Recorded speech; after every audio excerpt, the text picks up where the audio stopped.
The assassination of right-wing youth leader Charlie Kirk last week has once again shifted focus onto political violence and the increasing polarization in American society. Here's Utah's Republican Governor Spencer Cox speaking to the press on Friday. To my young friends out there, you are inheriting a country where politics feels like rage. It feels like rage is the only option. But through those words, we have a reminder that we can choose a different path. We're now joined by NPR senior national political correspondent Mara Liasson. Good morning, Mara. Good morning, Aisha. So, it was exactly 3 months ago that we were talking about the assassination of Minnesota State Democratic Representative Melissa Hortman, who was shot and killed in her home along with her husband. Her fellow Democratic lawmaker, Senator John Hoffman, and his wife were also targeted. They survived the assassination attempt. And now here we are again talking about another assassination. That's right. There have been so many acts of political violence recently. The 2 assassination attempts against President Trump, the attack on Nancy Pelosi's husband, the shooting of House Republican Steve Scalise, the pardoning of the January 6th violent offenders, where Trump sent the message that political violence conducted on his behalf is okay. And the fact is that polls show that political violence is becoming more acceptable among the public. There was a PBS Marist NPR poll that showed 1 in 5 Americans said political violence may be justified in some circumstances. Republicans were a little more likely to agree with that statement than Democrats. 28% of Republicans, 12% of Democrats. And the way people look at their political opponents in the United States has become very apocalyptic. The other party isn't just someone you disagree with, but if they got elected, America would be destroyed. And you've seen other polls among college students. Recently, the Foundation for Individual Rights and Expression found that 34% of college students in the U.S. approved of using violence to stop a campus speech. And that's exactly what happened with Charlie Kirk's assassination. Kirk's. Usually when there are acts of political violence, we depend on our leaders to try to tamp this down, to try to bring us together. Is that what's happening now? Well, it certainly is happening with the Utah governor, Spencer Cox. You just played that bite from him. But not so much from President Trump. He dedicated a 4-minute address to Charlie Kirk on Wednesday night. He held what he called the, quote, radical left responsible for Kirk's assassination. He promised that his administration would find, quote, each and every one of those who contributed to this atrocity, even though the ideological motives of the alleged assassin are still unknown. But Spencer Cox has been trying to tamp down the rage. He said 1 person is responsible for this. So how is this divisive, maybe even, acrimonious vibe going to spill over to other things like, a possible government shutdown if Congress can't pass the federal budget? Well, it's hard to imagine Congress being any more divisive and polarized than it already is. Even after Charlie Kirk's death, there was a shouting match on the floor of the House, but you're right. Congress is facing the possibility of a government shutdown if they don't pass a budget or a continuing resolution by September 30th. And the only way that Congress can keep the government open is with a bipartisan vote in the Senate. There are just not enough Republicans to overcome a filibuster. And that means the pressure is on Democrats on whether they're going to agree to keep the government open, to give the Republicans the votes they need, as they have in the past. And there's now a big part of the Democratic base that wants its leaders to fight, to refuse to provide votes to keep the government open. They say this is Democrats' only leverage to get concessions on Medicaid cuts or Obamacare subsidies. But then there are other Democrats who say Donald Trump and the Republicans don't want the government to stay open. Why should Democrats play into their hands? So this is a very fraught issue for Democrats who aren't quite sure who would benefit politically from a government shutdown. So there's a lot going on domestically, but President Trump is heading to the UK this week for a state visit. What do we know about this trip? Well, we know that he is only the second American president, the first American president to get 2 state visits to the United Kingdom. This is a very fraught moment for Europe. Russia has attacked a NATO member, Poland, with a 12-hour massive drone attack that Europe has condemned. Trump has not, at least not yet. He said it could have been a mistake. But even though other American officials have said the U.S. stands with NATO and our treaty commitments are intact, Trump seems to be giving, once again, Vladimir Putin the benefit of the doubt. That's NPR's Mara Eliason. Thank you, Mara. You're welcome. Come here. Sit.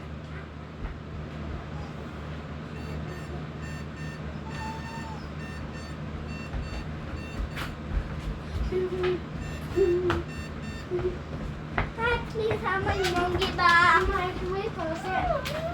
Only me. Tuggy, ruggy, ruggy, tuggy. Qatar, a close U.S. ally, has become one of the most important mediators in the Middle East, most recently assisting efforts to try to negotiate an end to the war in Gaza between Israel and Hamas. In 2011, the United States requested that Qatar host the Hamas leadership, provide a base for the group as a way to make communicating with the group easier. Last week, Israel targeted Hamas leadership in the capital Doha by bombing a building there in broad daylight. To understand what this means for the current Gaza ceasefire negotiations and the role of Qatar as a mediator, we turn to Khalid El-Gindi. He's a visiting scholar at the Georgetown Center for Contemporary Arab Studies. Thank you so much for joining us. Thank you for having me. There are real ceasefire negotiations on the table right now, mediated by Qatar, to end the war in Gaza. The U.S. said it got very little warning that Israel was going to strike Qatar. What are the implications of this attack? I think the ceasefire talks are effectively dead now, at least for the foreseeable future. There are wide-reaching implications for America's allies, but also other Arab Gulf states and other allies in the region are going to be asking themselves, what does it mean to have American security guarantees if they're going to allow an attack like this to happen? Well, why does Israel want to kill Hamas leadership when it's supposed to be negotiating with them? That's the million-dollar question. The attack confirms that Israel is not serious about a ceasefire deal, that it is not a priority to get its hostages released, and that it is much more interested in pursuing an agenda that is based on the annihilation of Gaza. Qatar is going to hold an emergency meeting with Arab states to address the attack on Doha. Egypt is the other mediator in the Gaza ceasefire talks. How are Arab countries likely to react after this attack? I think we're going to see very strong language, not only in solidarity with Qatar and its sovereignty, but also some anger directed at the United States as well. The United States did not do itself any favors by allowing this attack to happen. I don't think very many people accept the claim that Donald Trump only had a few minutes warning or not very much advance notification. And that gives, I think, Washington's Arab allies a sense that they greenlit this attack, which will really, really give them pause. Well, stepping back, why did the U.S. ask Qatar to host the Hamas leadership back in 2011? I mean, this is a group that the U.S. has designated a terrorist organization. Right.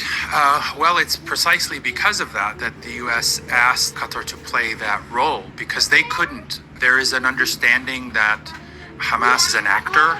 Simply putting it on the list of terrorist organizations doesn't negate its existence. Do you think Qatar will now reevaluate this role after the attack?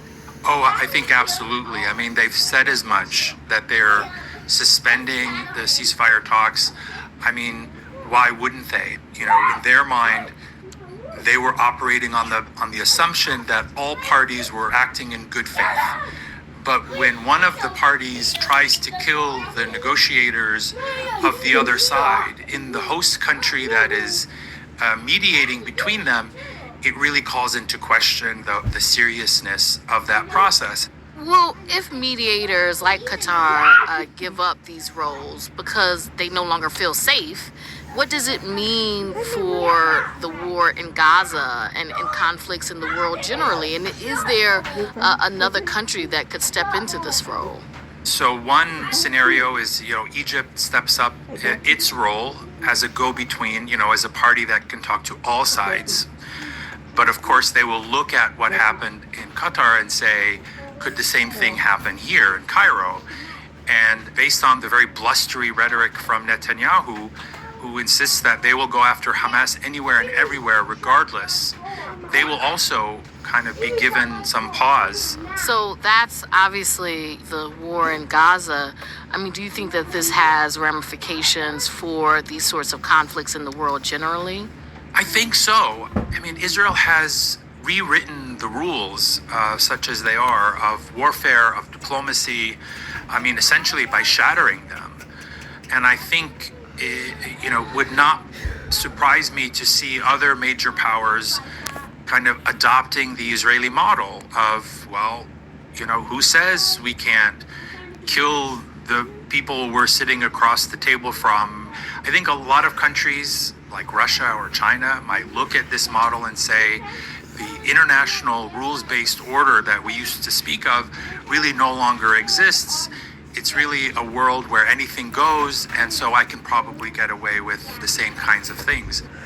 That's Khalid El-Gindi, visiting scholar at the Georgetown Center for Contemporary Arab Studies. Thank you so much for joining us. Thank you for having me. The conservative activist Charlie Kirk was assassinated Wednesday while speaking at Utah Valley University. Authorities say the sniper fired a single shot from a rooftop about 150 yards away. On Friday, a suspect, 22-year-old Tyler Robinson, was taken into custody. Kirk's death has prompted questions about how vulnerable public figures are to violence and what can be done about that, especially at outdoor events. NPR's Meg Anderson joins us now. Welcome to the program. Thanks for having me. So, what is typical in securing an outdoor event like this? Yeah, so there were about 3,000 people at this particular event. It was held in sort of a quad. The university's police chief said Wednesday they had about 6 officers working the event. Kirk had his own private security team as well. But security experts I spoke to said that number of officers was not enough for an event of this size. Given those limited resources, they said security would typically be focused on threats in close proximity, someone rushing the stage with a handgun or a knife. What ended up happening was obviously different, and more officers on the ground, maybe wouldn't have prevented that. But I should say we don't know exactly what the security plan was. I reached out to the university. I have not heard back. What would have to happen to keep someone safe from a sniper attack like this? Yeah, so pre-planning is important, checking out an event space ahead of time to look for vulnerabilities. It's unclear if that happened. Kirk was essentially sitting in a bowl, a low point with a lot of tall buildings around him. That was a big vulnerability. And then, there are fancier things that you can do to add protection. You could use ballistic glass, drones, counter snipers, surveillance technology. All of those security measures, though, get expensive fast. That is according to Stuart Kaplan. He's a former FBI special agent who now does threat assessments. Could I anticipate all what ifs? Can I consider the worst case scenarios to get it to the level of my company protecting a sitting United States president? Absolutely. But who would bear the cost? He says, the level of protection you'd give to a current or former president is more than what Charlie Kirk and others like him could probably afford. And even then, gaps in security can happen. Take last summer in Butler, Pennsylvania. President Trump survived a very close call assassination attempt at a campaign rally. He had many of those layers of protection. So what can we expect the impact to be from Kirk's assassination when it comes to security? Right. So I spoke with Jason Russell about that. He was in the Secret Service. He's now a security consultant. He said he wouldn't be surprised if we start seeing, more security at events, metal detectors, things like that, or even public figures holding fewer events or moving them to indoor spaces, which are typically easier to protect. But he said none of that fixes the deeper problem. Obviously, if you pay any attention to social media, it's extremely divisive, and now it's become almost a us versus them mentality. And research bears that out. Support for political violence is growing among both Democrats and Republicans, and we have seen a string of politically motivated attacks recently. There was the Trump assassination attempt, the arson attack on Pennsylvania Governor Josh Shapiro's home, the murder of a Minnesota lawmaker, and, of course, now this killing. That's NPR's Meg Anderson. Thank you so much for joining us. Earlier this month, President Trump ordered a U.S. military strike on a boat in the Caribbean that administration officials suspected of smuggling a drug shipment from Venezuela. Venezuelan officials last week said none of those killed were gang members, but the administration insists the strike, which killed 11 people, was entirely legal. And the strike is dividing lawmakers, including members of Trump's own party. NPR congressional correspondent Claudia Gonzalez has more. South Carolina Republican Senator Lindsey Graham says the recent U.S. attack on a Venezuelan boat in the Caribbean has shifted the country's rules of engagement. We're considering narco-terrorist states to be military threats, not law enforcement threats. The key ally of President Trump says the old days of drug interdiction are gone. Typically, the U.S. Coast Guard intercepts vessels at sea, confiscating illegal drugs and arresting suspects. Graham says the U.S. military strike was different, and it signals it's time for Venezuela to take heed. This was a boatload full of narco-terrorist gang members that were going to continue to poison America, so I'm okay. President Trump said illegal drugs and members of the Tren de Aragua criminal gang on board presented an imminent threat. Like many members, Graham says he's also in the dark on exactly who was killed in the September 2nd attack in international waters. Have you gotten any confirmation that's who was on the boat? No. But not everyone agrees. Republican Senator Rand Paul says the strike sets a dangerous precedent for the country. He's worried President Trump will now use force whenever he likes. Is it going to be the new Coast Guard policy to shoot without asking questions? That's the Kentucky Republican after a recent series of votes. Now Paul is the loudest GOP critic of the attack that's tested U.S. rules of engagement with its war on drugs. People need to ask the administration, is there a new policy? Was this a one-off? Trump has defended the strike by saying the boat was headed for the States. Venezuela's been very bad both in terms of drugs and sending some of the worst criminals anywhere in the world into our country. But that's largely all members know. The administration has yet to share identities of those killed or legal justification for bypassing Congress for the strike. And that's helped fuel questions of whether it violated both domestic and international laws. It's really an extraordinary expansion of how the United States deals with these kinds of challenges. That's Yale University law professor Ona Hathaway. She says the strike has an anti-legal nature because the vote's direct threat to the United States is not clear. The Constitution requires Congress to declare war before a strike unless there's an imminent threat where the president can take action.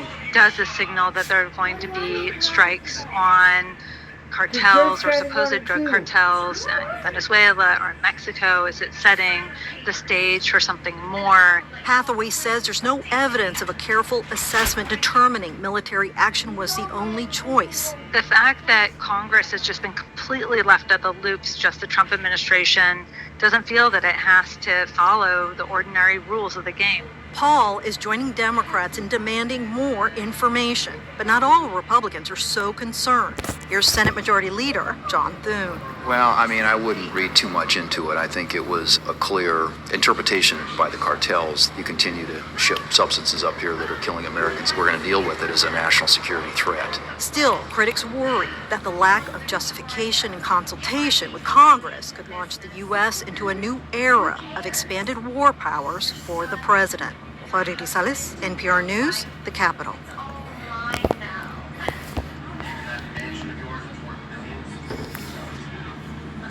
In communities up and down the shoreline of one of Africa's largest lakes, people have a lot to deal with, from hunger to homelessness. Now, residents say a large oil project in the region is making life even more difficult. Willem Marks has our story. Joyce Nyandera was born and raised in the Ugandan village of Kabasumbu. She married there too before becoming a mother and grandmother. Her life, she says, was good. We were well off. We were okay. We would fish. As people who live by the lake is our garden. But beneath that lake, called Albert, lies 1.4 billion barrels of thick crude oil. Once oil was discovered, they stopped us from fishing. We started suffering. Nyandera's home lay right between two planned oil wells, part of a massive project by the Chinese National Offshore Oil Corporation, or CNOC, one of two global oil giants hoping to extract oil from this region through the East African crude oil pipeline. In May 2019, she was given less than 24 hours to pack up before Ugandan police evacuated her entire village. There was a soldier standing along each house. A soldier. Beatings. Gunshots. We didn't know why we were evicted. Nyandera's Congolese husband soon vanished, and she spent a year camping with her children in a nearby school before bravely returning to a flooded, looted home she's had to rebuild. Since then, CNOC has started constructing those two oil wells very close by. The noise on its own, our ears are blowing up. When we speak since they started working there, we just shout. You have to speak loud. The deafening work lit by floodlights often continues round the clock. We are only staying there because we have nowhere else to go. In the nearby village of Sonsobi, community health worker Mugisha Kafer helps track illness among villagers. A third oil well and a pipeline were built right in the middle of his community, with loud equipment often passing his home. Those heavy machines, we have generator, and they are producing fumes, which are very harmful in our life. These fumes get worse in hot weather, he says, alongside dust from dozens of site vehicles that pass daily along unpaved roads. Kafer says the nearest health clinic recently found this seems to be affecting people's health, especially children.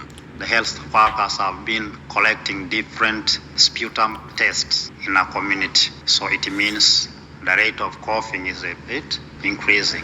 Kafer says CNOC and its contractors told villagers the work sites, which can be as close as 130 feet from some homes, are a safe distance away. Local police checkpoints dot the roads across this region. Foreign journalists are unable to visit the villages and the local health clinics without a special government permit, which was not granted to NPR. CNOC did not respond to requests for comment. Snaking inland from the lake, yet another major project, a pipeline that will carry the crude oil across Uganda. Locals blame that project for several other new health problems. Hope Alinatwe once grew avocados, mangoes, and jackfruit. Most of her compensation money, the pipeline project, ECOP, paid for her land went towards a motorcycle. She needed it to ferry her severely sick child to hospital once a month for treatment. 3 months after she bought the bike, that child died. Alinatwe now fears for the future of her other kids who are no longer in school. For after ECOP purchased most of her land in 2018, she says she's been unable to farm her small remaining plot successfully.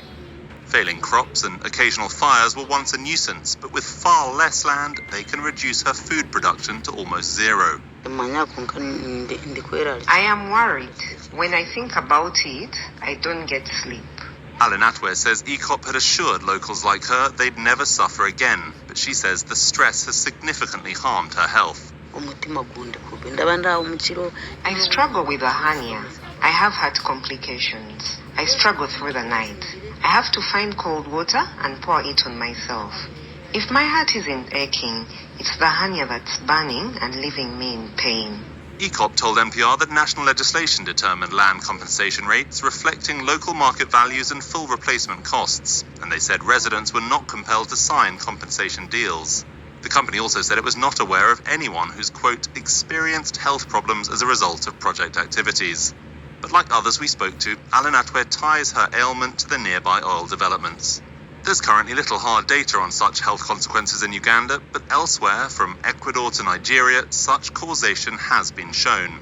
Maria Leah Ramos at Oxfam works with local communities globally who were affected by large extractive projects like this. Around the world and certainly across Africa, where there are people living near oil facilities, there are negative impacts to public health and to their environments. Air and water pollution, oil spills, gas flaring, contamination of soil and fisheries can lead to respiratory illnesses, skin diseases, cancer, and other chronic conditions. In a region where many families' survival already hangs by a slim thread, villagers here say these multi-billion-dollar oil projects seem to be fraying those threads even more. For NPR News, I'm Willem Marks in Kujumba, Uganda.